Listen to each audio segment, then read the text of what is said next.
4 PM news network में दोस्तों आपका स्वागत है। मैं हूं आपके साथ राशिद ज़हीर। जाहिर सी बात है, एक आदमी आंखों देखी मक्खी कब तक निकलेगा। कभी ना कभी तो उसके ज़मीर खड़ा होगा, और ज़मीर खड़ा होता किसी मसलहत की वजह से कभी कभी चुपचाप बैठ जाता है। किस बात पे बात कर रहा हूँ? बिहार के भारतीय जनता पार्टी के एक बड़े नेता प्रवक्ता, उसका ज़मीर जाग गया। उसने इस्तीफ़ा दे मारा मुंह पर, आला कमान के नेताओं पर, और कहा ये क्या कह दिया। उसकी वो बातें सुनने लायक है। अभी आपको मालूम है बिहार के अंदर एक इंसिडेंट हुआ है, वो सुन लीजिए, क्योंकि मैं बताऊंगा फिर आप सुने, मैं पढ़ के सुनाऊंगा, दो बातें हो जाएंगी। आप देखेंगे दोस्तों, ये हैं आसित नाथ तिवारी। कौन है ये प्रवक्ता थे बिहार के भारतीय जनता पार्टी के। इन्होंने दिलीप जायसवाल जो वहाँ के अध्यक्ष हैं उनको इस्तीफ़ा पत्र भेजा। किस बात पर भेजा है ज़रा देख लीजिए, वो आपसे और मुझसे जुड़ी चीज़ है। उसमें कहा उन्होंने कि हाल के दिनों में बड़ी अपराध की घटनाएं, और उसके बाद PMCH ये अस्पताल है कि ऊपर से नीचे तक धारदार हथियार से फाड़ दी गई, रेप की शिकार हुई बच्ची के मामलों में आपका रुख हैरान करने वाला दिखा है। ये PMCH अस्पताल नहीं है, मैं कन्फ्यूज़न में हूँ, अभी आपको पता चल जाएगा। आपराधिक घटनाओं के पीड़ित आप जैसे VIP लोग तो होते ही नहीं, आम आदमी की पीड़ा से आपका क्या लेना देना। मैंने पुलिसिया कार्यशैली पर सवाल क्या उठा दिए, आप बौखला गए। दिलीप जायसवाल बौखला गए थे दरअसल। PMCH कैंपस में एम्बुलेंस में, हाँ ये वही है, एम्बुलेंस में रेप पीड़िता की बच्ची तड़पती रही, जिसे बलात्कारियों ने धारदार हथियार से कई जगहों पर फाड़ दिया था। उसे बेड नहीं मिला, उसके खिलाफ मैंने आवाज़ उठा दी तो आपको गुस्सा आ गया। बलात्कारी पर आपको गुस्सा नहीं आया। लापरवाह और भ्रष्ट अस्पताल प्रशासन पर आपको गुस्सा नहीं आया, है ना कमाल की बात। मैं डॉक्टर संजय जायसवाल नहीं हूं जो एक घुड़की में पोस्ट डिलीट करके फरार हो जाऊंगा। मैं निजी स्वार्थों को मानवीय गरिमा से ऊपर नहीं रख सकता। आपके साथ मेरा चलना अब संभव नहीं है।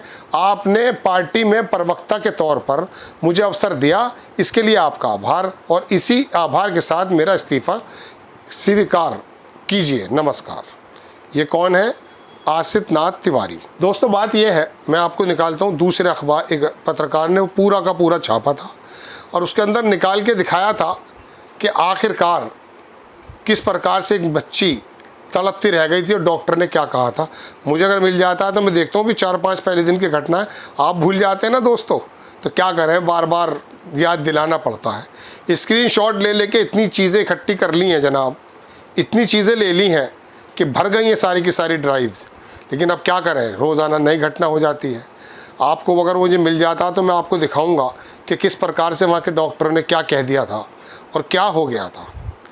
देखिए दोस्तों, ये बलात्कार करने वाले, दुष्कर्म करने वाले अक्सर नज़र भी, देखिए आ गया है ये।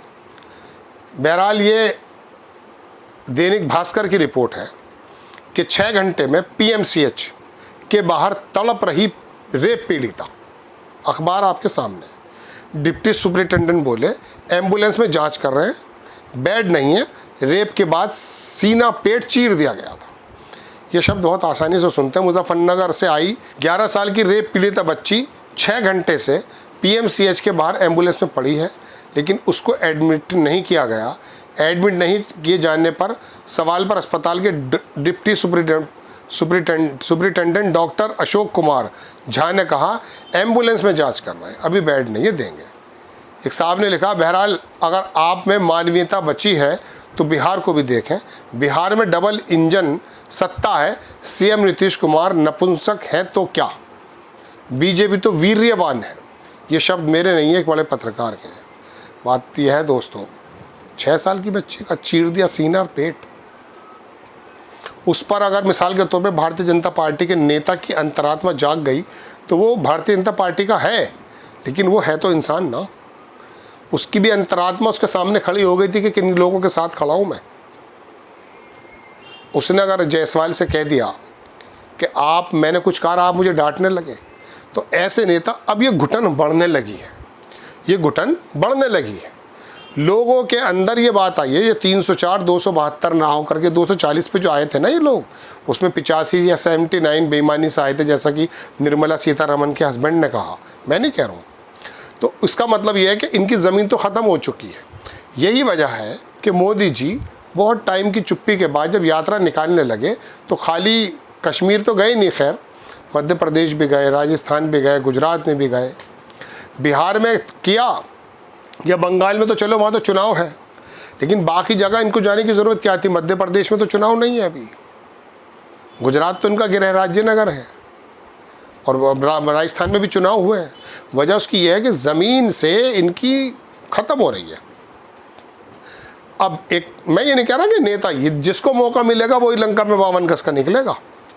खाली मध्य प्रदेश के रोड पर एक भारतीय जनता पार्टी का नेता पकड़ा जाता है, ये कोई बड़ी बात नहीं है। ये तो जिसको मौका नहीं मिला। आप जो ये खबरें सुनते हैं ना, मैं जब किसी ज़माने में नोएडा के चक्कर लगाता था तो मैं एक स्टूडियो में गया, मतलब चैनल पर, तो वहाँ एक लड़का था हमारे मित्र के जानने वाला, तो वो आया बाहर, उसने मुझसे कई बार आपसे बता चुका, कह रहे आप पत्रकारिता करना चाहते हैं? मैं कहा जी मैं पत्रकार, ये पुरानी बात है 2007 से पहले ही। तो बोले अगर आप जो है दिमागी उत्पीड़न झेल सकते हैं, पुरुष हैं तो आइए, और आप महिला हैं शारीरिक उत्पीड़न झेल सकते हैं तो आइए, वेलकम। अब ये शर्मा हो या बर्मा हो, कोई से भी हो, इनके हालात इतने ख़राब हैं कि इनके यहाँ काम, वैसे तो हर ऑफिस में यही हाल है। तो ये मौका खाली भारतीय जनता पार्टी के नेता को नहीं, ये तो हम पुराने नेताओं को भी सुन चुके हैं, मैं नाम नहीं लेना चाहता, दुनिया से जा चुके हैं, वो कांग्रेस के थे, वो लोग मतलब हर जगह होते हैं वो।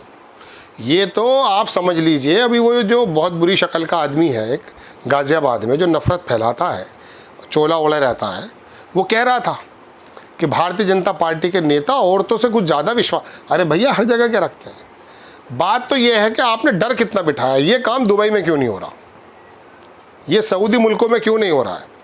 जड़ से उखाड़ देंगे गर्दन और जाने क्या क्या। वजह उसकी ये है कि वो लोगों ने पहली बात तो कंट्रोल कर रखा है, लॉ एंड ऑर्डर अच्छे हैं, चलाने वाले ईमानदार व्यक्ति हैं, और हर चीज़ उनके साथ ईज़िली कानूनन शरण अवेलेबल है। तो वहाँ नहीं हो रही हैं हरकतें, यहीं पर ये जानवर इकट्ठे हुए हैं। अब मुझे आप ये बताइए, ये शब्द मैं इस्तेमाल ना करूं कि किसी बच्ची का सीना फाड़ दिया गया है। अभी थोड़ी देर पहले जब मैं सीना फाड़ने की बात कर रहा था ना, तो मेरे गले में रुंधाई फूट गई थी दोस्तों, मुझे नहीं पता। एक बार तो मैं आपको बताऊं, मैं कहीं काम करता था न्यूज़ में चैनल पे, तो बिहार में एक आदमी अपने बेटे को कंधे पे रख के चला के अस्पताल से। तो दोस्तों मैं भी तो इंसान हूँ ना, मैं उस खबर को देते हुए रो पड़ा, क्योंकि मैं सुनता था कि दुनिया में सबसे बड़ा बोझ जवान बेटे का शव अपने कंधे पर है। मैं आपसे सच बता रहा हूँ दोस्तों, न्यू नॉर्मल हो गई हर चीज़। कोरोना ने, गाज़ा की लड़ाई ने, यूक्रेन के नरसंहार ने हर चीज़ न्यू नॉर्मल कर दी। पहले एक बच्ची का कुछ कांड हो जाया करता था, देश उबल जाता था। आज भारतीय जनता पार्टी का नेता बड़ी देर में उबला है, जो मैंने आपको बताया। आपको खबर अगर अच्छी लगती है, देखिए मैं खबर नहीं सुनाता खाली, मैं तो आपसे बातचीत करता हूँ और एविडेंस के साथ आपके सामने तमाम स्थिति रख देता हूँ। अब आपका मूड है, आप कुछ भी अपनी राय बनाइए।